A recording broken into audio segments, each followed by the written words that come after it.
Kasama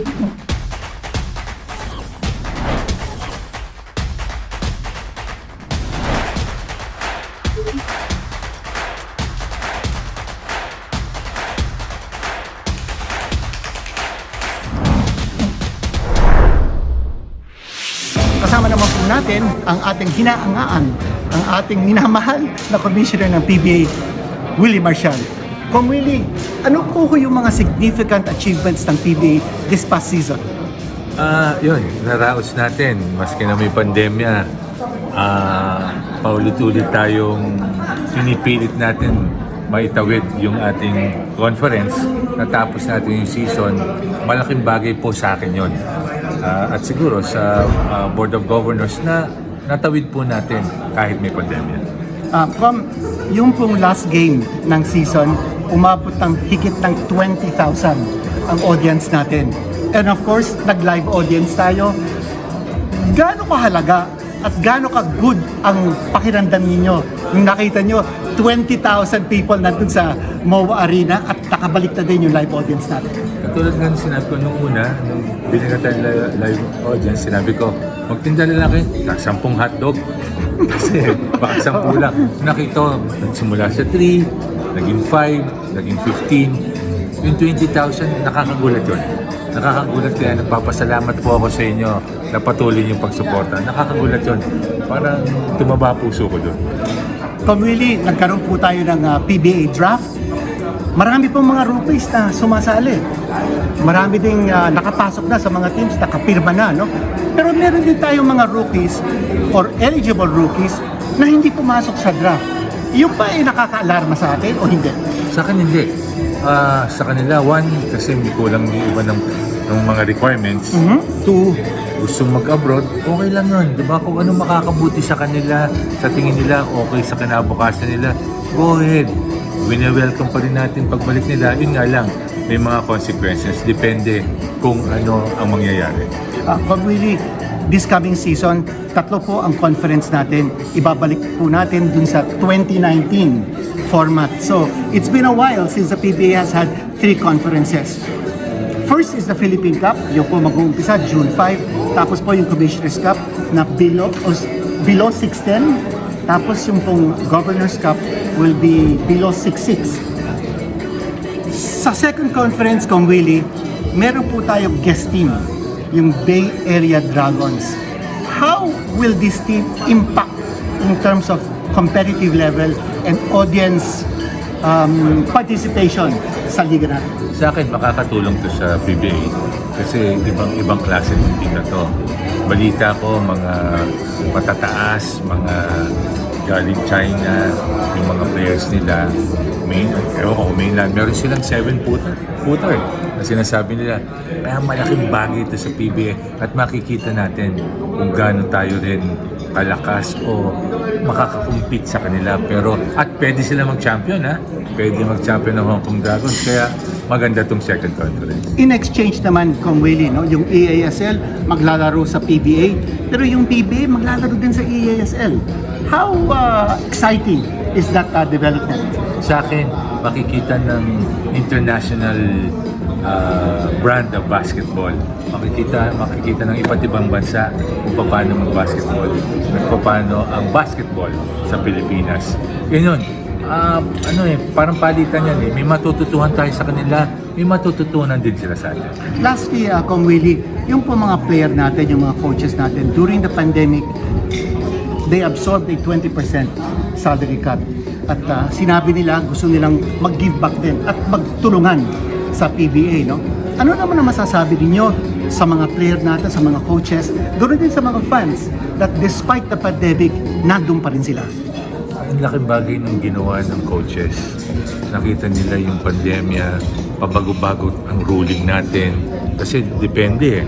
So hindi sila umangal. Yung players, gusto nila mag-kontribusyon. Kami na magbabayad ng hotel namin, kami matuloy lang yung liga. So, di ba, nakakatuwa yun.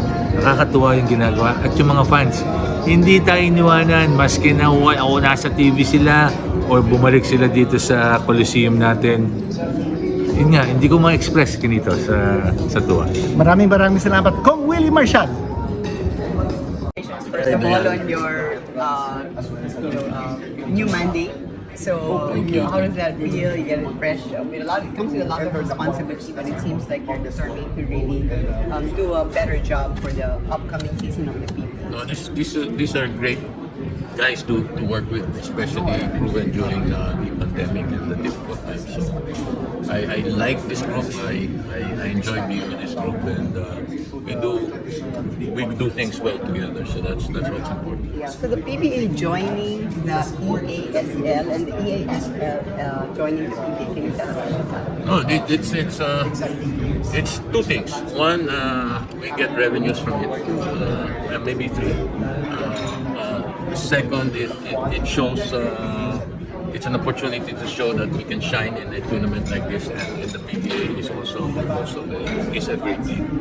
And three, it's also an opportunity for us to be able to develop relationships with the Japanese league, the Korean league, and the Chinese league. So it's that important. That's why we decided more than the revenues, we decided to join EASL. Yeah. So you mentioned earlier the caliber and the talent of the PBA is constantly being scouted at. Yeah, I know, I know. So you had some pretty strong words to say. So how are you going to, like you said, you're going to try to have new agreements with the Japan League.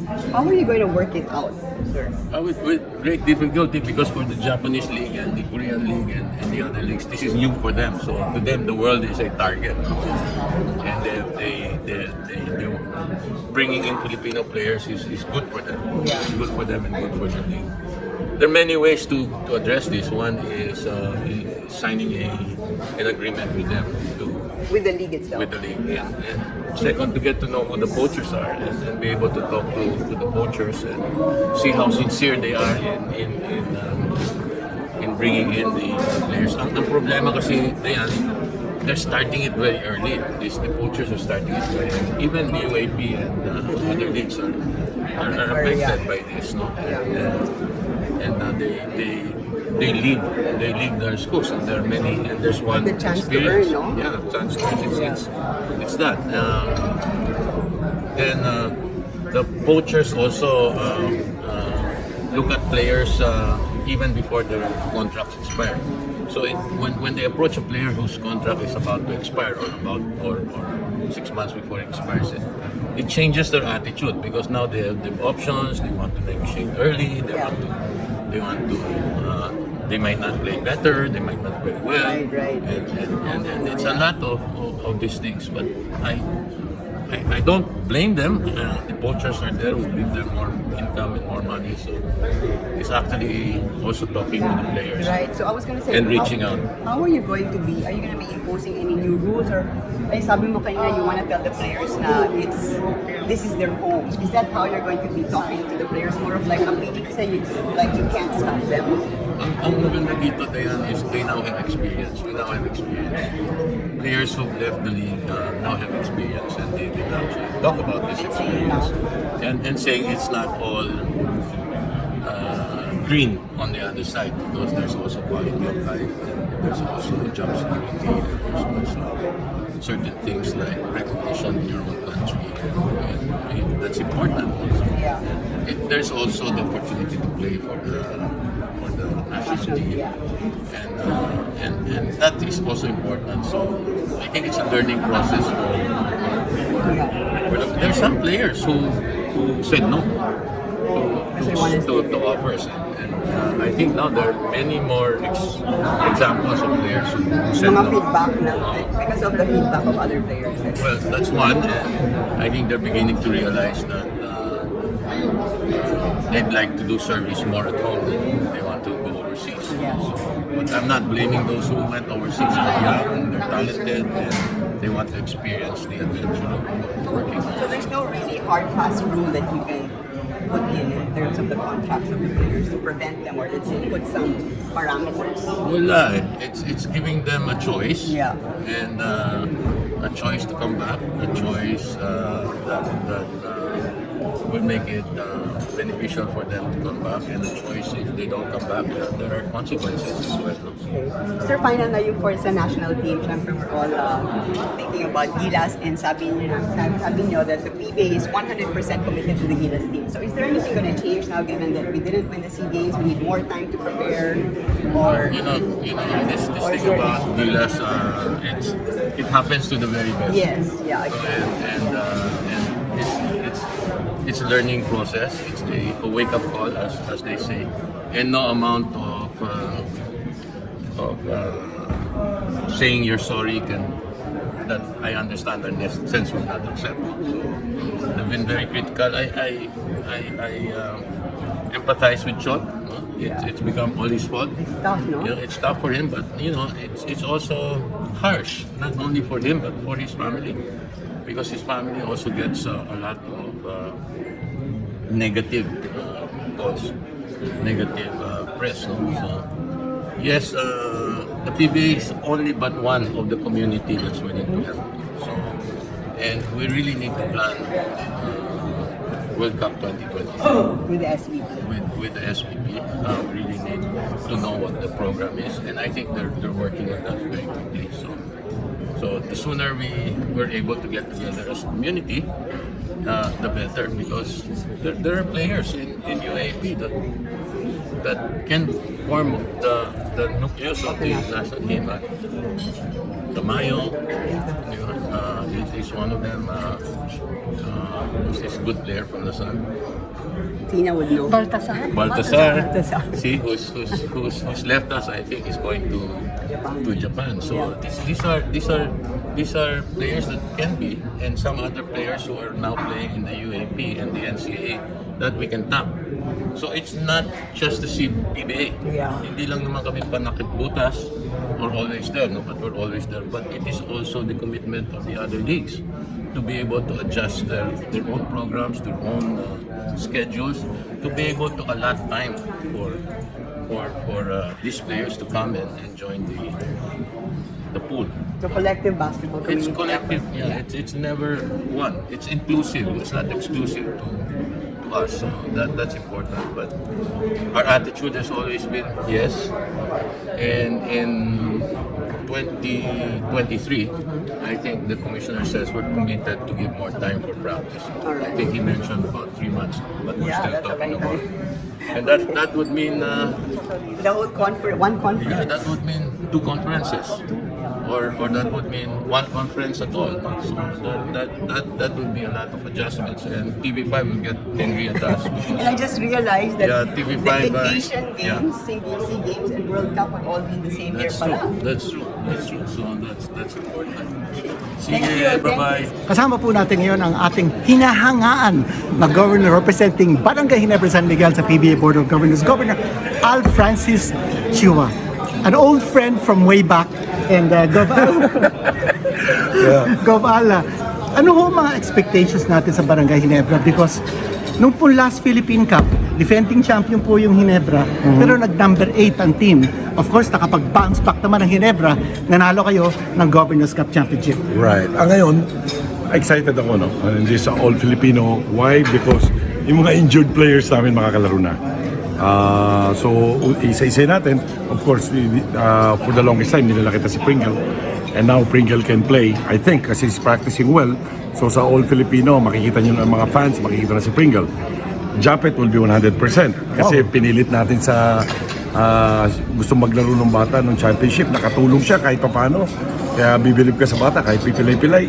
Nakapaglaro, no? Aljon Mariano will be 100%.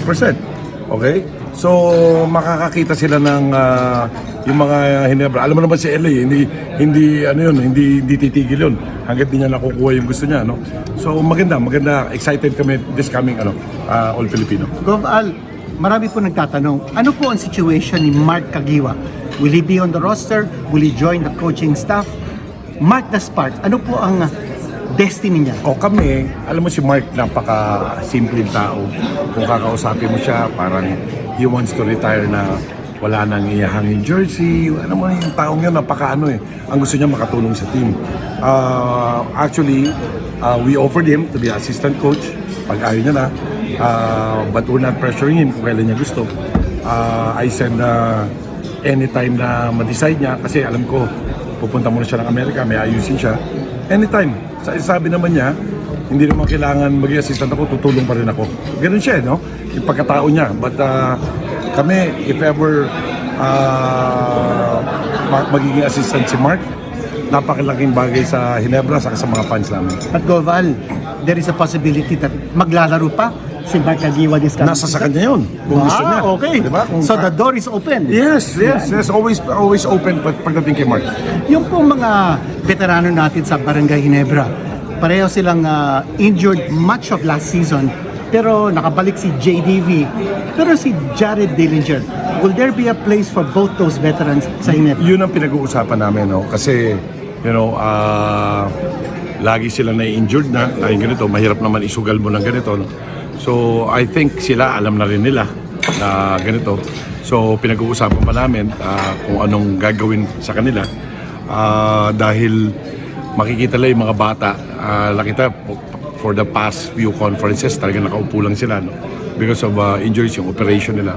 So, we'll see kung sino mas ano. Si Mark lang atang healthy na walang injury, no? So, pag-uusapan pa. Pero as of now, kung di sila makakatulong sa team, baka in a different way makatulong sila. Okay. Talking about new players, Goval, yung pong find ninyo na si Jeremiah Gray, hindi makakalaro until possibly January of next year. But sumugal kayo, you got a prize catch sa rookie draft. Actually, ang dami nagsasabi, bakit ganito? Hindi namin alam kung anong mangyayari.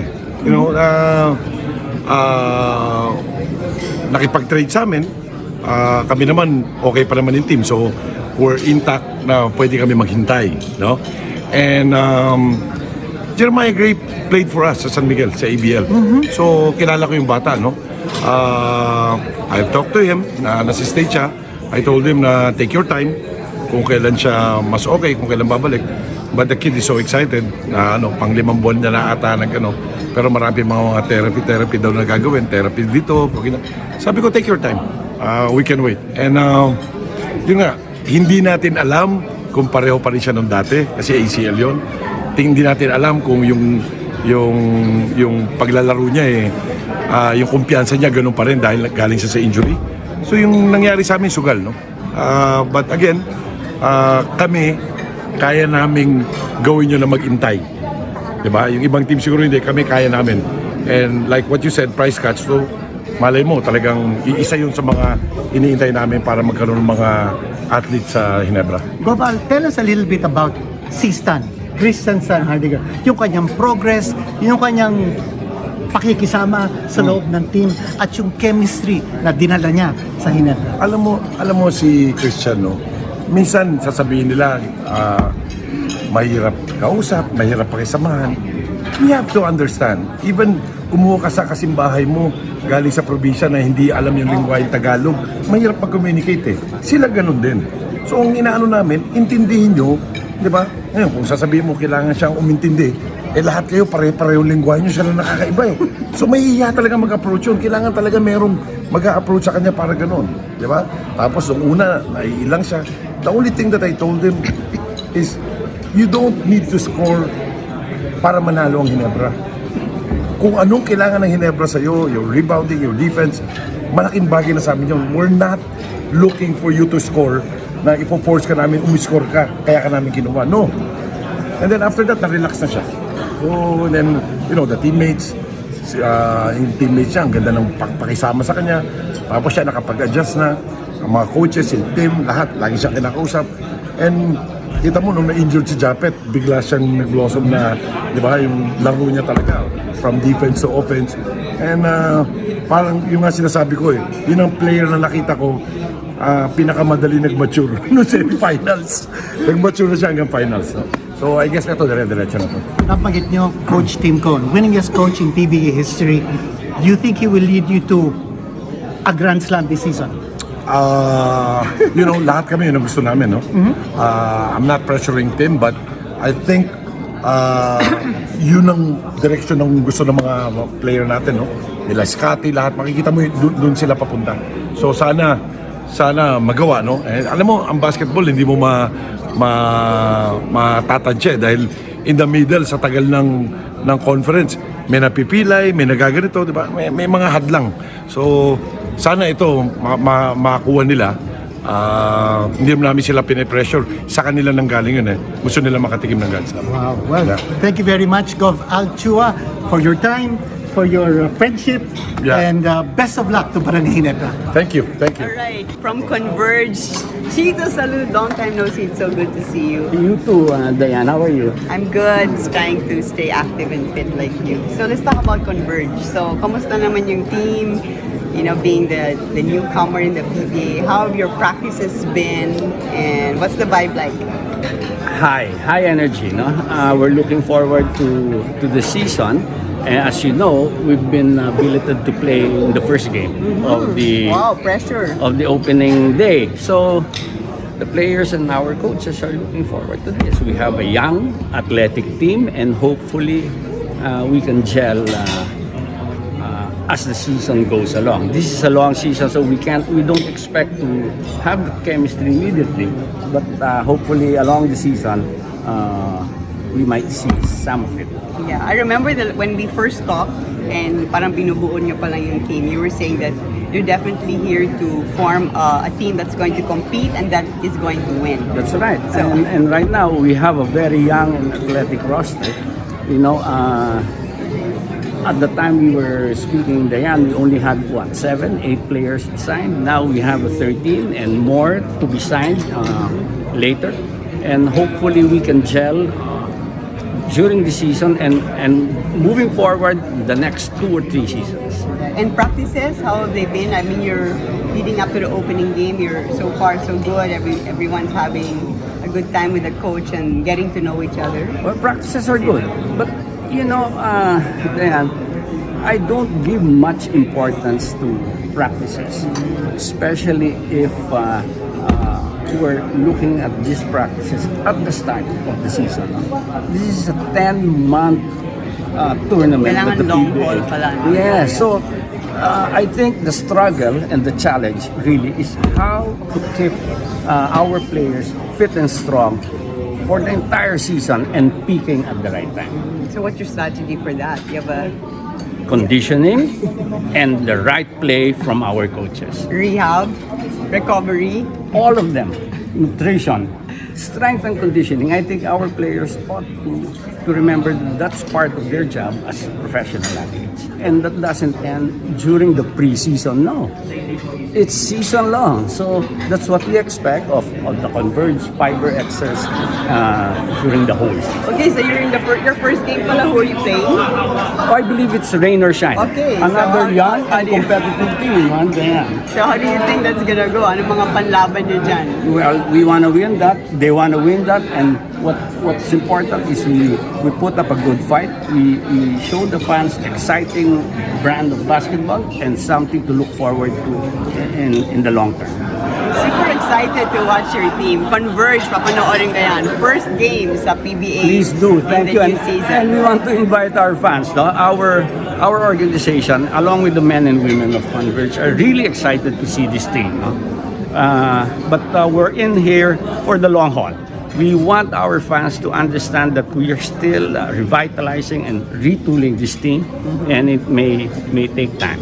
But we're going to be there fighting. All right. Thank you, Attorney Salud. Nice to see you. You too, Diane. Thanks so much. And we're here with the PBA Vice Chairman, Mr. Bobby Rosales. He also happens to be the committee head for the special study group that was commissioned by the PBA to look into the different nuances and rules and policies of the Pro League. Not only that, he also represents Terra Firma in the PBA Board of Governors. Mr. Rosales, it's so nice to see you. Can you please tell us what's been going on with the study group and what changes can fans look forward to this coming season? Thank you, Tinito. Well, I'd like to first start that we covered essentially important rules that would affect the players, especially the draftees and those with expiring contracts. But from the beginning, we were saying that whatever rules we will be formulating for that would eventually be approved by the board, this will just be the first step, no? Because basketball is an evolving sport, and so we will also have to adapt to the changing situation in the game. And we tried we tried as very much to be fair both to the player and the teams involved. Now, I think what is important also is the changes that we adopted for the rookie draft. No? Essentially, the guiding principle was, this is a free market. Okay, we will have to attract players based on the merits of the PBA.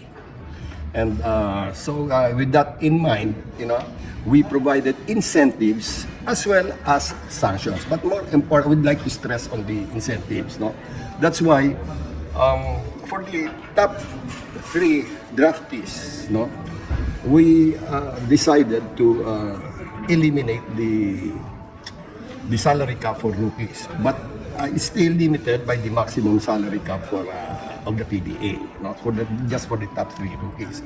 And there is a reason for this, no? Knowing that people or other leagues, other teams will be looking at the top-notch graduates from the collegiate level, no? And this would the top 3 draftees, we believe, would be the first targets of other leagues, no? So we tried to incentivize these potential top 3 draftees, by joining the PBA in their journey for a professional career. No? But at the same time, all players are free to do whatever, to make their choices. It's like when we first apply for our own employment, outside of basketball. There are the opportunities ahead of us. There are consequences if we choose one company over the other, and that is true also for players, for athletes. But it is not punitive. What the rules that we formulated, but more of incentivizing graduates. But Vice, are we alarmed that Philippe Ravena has yet to apply for the PBA draft and Justin Baltasar skipped the PBA draft this year? No, I think the PBA is not. I know it can be a concern, but to say, that we are alarmed, we are not alarmed, And eventually, we believe that these players will also come back to our country. There's nothing like playing in your homeland, in your home country. You have all the luxuries here in your home country, and it's not easy, living also in another country. So we believe that eventually, and they will be welcome, to join the PBA again. Again, we have rules, if they'd like to join the PBA. So everybody's welcome. They can play outside. They can come back to the PBA. It's all for the good of everybody. Vice, pag-usapan naman natin ang terra firma and what fans can expect from this franchise. Didn't make the playoffs at all last season, but you've now got Javi Gomez de Leano. You have Brian Enriquez coming in from Barangay Ginebra, and you still are retaining Joshua Luzon. You've got Isaac Go, quite a lot of players who can be a championship nucleus in the future for Terra Firma. That's true, Kinito. But now we're really hoping, let's say, that the draftees or the players drafted by Aguilas would be able to spend more time with Terra Firma. I'm talking specifically of Isaac Go. And I think, there is already an agreement between the SBP and the PBA that if there is no competition, that these draftees by Gilas should be able to play for their mother teams. We have now Javi Gomez de Leano. Everybody believes that he will be a good addition to Terra Firma. And he's an exciting player. He's got the discipline and the right attitude, I should say. Brian Enriquez, I've heard so much about him. Unfortunately, I haven't really seen him, but one of these days, I'm sure I'll be able to see him play. And everybody has a good word for him also. Joshua Monzon, last season, I think he he played below expectations. I had a long talk with him just the other day. And he's in tip-top shape and he's raring to go. I mean, he says this will be a different season for him and for Terra Firma. So I'm counting on him also a lot for the coming season. And of course, you've got Wami Johnson, always in the rough. Yes, but Wami, you know, all the other teams are now looking at him. I'm happy for him. I'm happy for him. Well, Kahilig also is in your nucleus. But I cannot say I know much more about Kahilig, but you know, all the players I've seen, his work ethic is just exemplary. yes. Well, nakikita naman natin, paglaro ni Kahilig, bigay na bigay. Question lang, Vice, yung line trade nyo si Jeremiah Gray, who was a high draft pick, was this a difficult decision you had to make to let go of Jeremiah in exchange for Javi and Brian? Yeah, well, that was explained by our team manager, Ronald Tulit. No? Of course, he was really the first choice before the draft. No? And based on the information that we gathered, he would be able to play soon. Unfortunately, I mean that was not the correct information. Also, that he would be able to play sooner than later. And so when that trade opportunity came, so we took advantage of it also. So we got the Javi, so that's the long and the short of it. And finally, Vice, what about your coaching staff? Coach Jonathan Candel has been making waves, although the team has yet to proceed to the playoffs with Cardell. It appears that he is gaining a reputation as a player's coach. Well, I still have full trust in Coach John, and he's ably assisted by the assistant coaches. And now with Ronald Tubit also as the team manager, he's able to also give his inputs, and this based on his experience. So I think one of these days, John will just shine like the other coaches. Goals for the Philippine Cup that's upcoming. Immediately, of course, we'd like to be in the playoffs. That's the immediate goal. Of course, nobody would like to just rest on that immediate goal. Everybody would like to go all the way to the finals. It may be a tall order, but the playoffs will be our main target. Thank you very much, Vice Governor Mr. Bobby Rosales. Thank you too. Ngayon naman po, kasama natin ang representative ng NLEX po sa PBA Board of Governors, Governor Rod Franco, to talk about yung pong expectations ng management of the Road Warriors team in the coming PBA season. Governor Rod, it's a pleasure to always see you. We were playmates once upon a time, coming from our planning session in Milan. Gov Rod, first of all, a lot of fans are asking, nakabalik na ba ho si Kiefer Ravena sa fold ng NLEX? Si Kiefer came back recently, and alam naman natin, he played for the Philippine team, so Gilas in the Southeast Asian Games. He joined some of our activities sa NLEX, but as of now, pending signing niya for his new contract. We are also, of course, talking to him, trying to find out his intention. So, abangan na lang po natin in the next few days. Of course, welcome siyang addition if he wants to join the team. Oh, Gov, nakaka-suspense naman yan. But the indication is Kiefer will be playing in the PBA this season. That's what we want, of course, and we know that's also what many of our fans want. So, we hope he will come to terms with him. But as of now, the discussions are still ongoing. Well, at least the door is open for Kiefer Ravena to come back to NLEX and the PBA. Another question, Gov Rod, is a player who mesmerized the fans last season, si Calvin Oftana. Unfortunately, hindi po siya nakalaro in the last 11 games ng NLEX sa Governors Cup. Ano po ang status ni Calvin, and will he be able to bring his talent back on the floor for NLEX? Well, alam natin si Calvin got injured last conference, and we sorely missed him kasi we made a run. We could have used him talaga last conference. Now he's back. Rehab, he's back.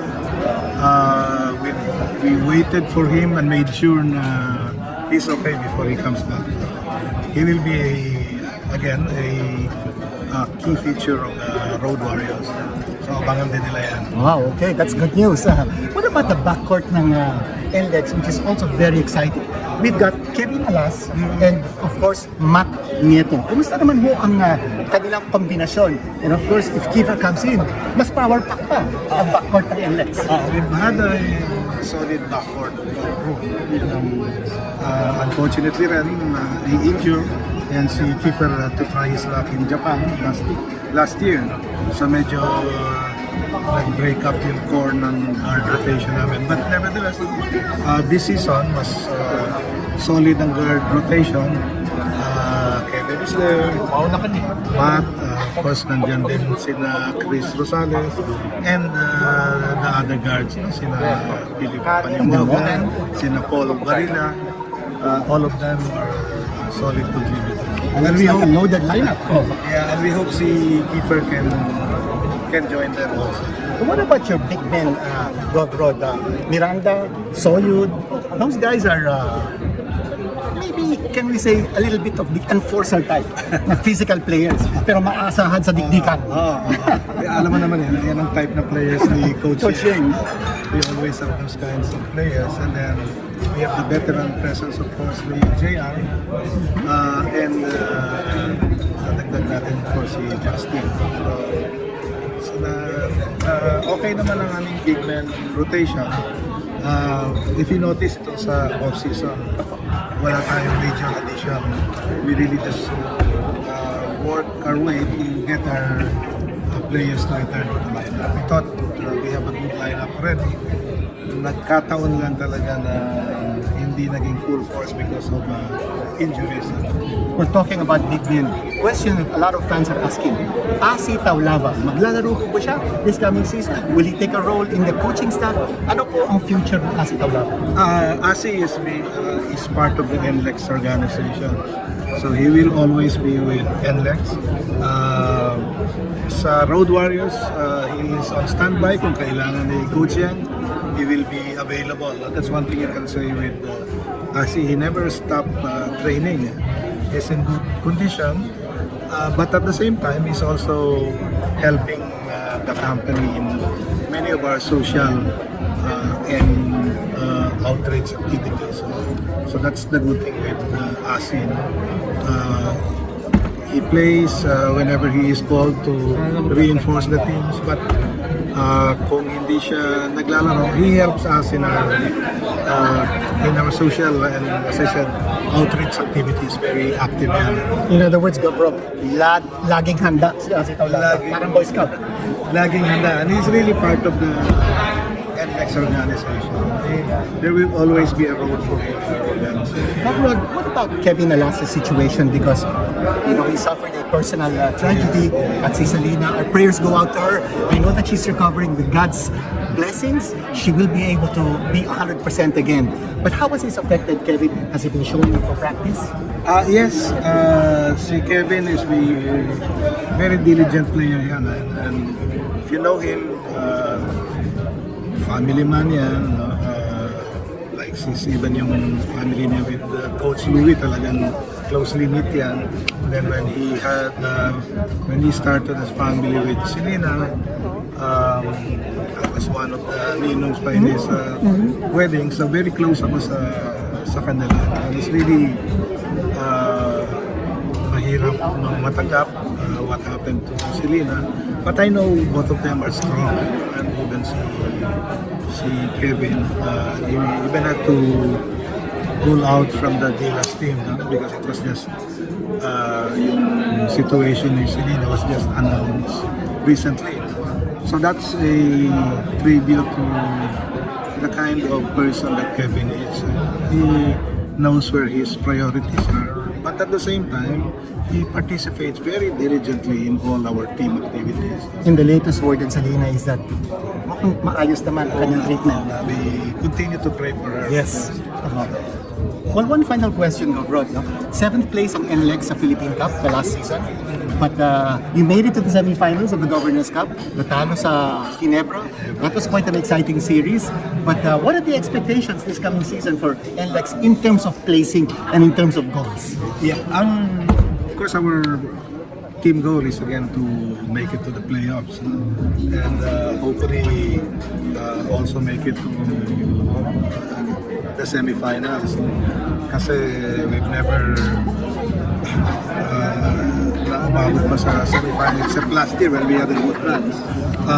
And this year, our coaches decided to stick with the lineup kasi solid naman ang lineup namin. Niltay lang namin bumalik yung mga nasa injured reserve, and now they are back and healthy. So maganda yung kasi nandiyan na yung team chemistry, we have the right pieces, konting tweaking na lang, and the coaches are optimistic that we will make a good run this year. And of course, kung sakasakali man, si Kiefer Ravena will be back in the fold of NLEX. Well, best of luck, Rod, and best of luck to Coach Sheng Giao. Fans are expecting a lot of big things from NLEX this coming season. Salamat po. Thank you, Red.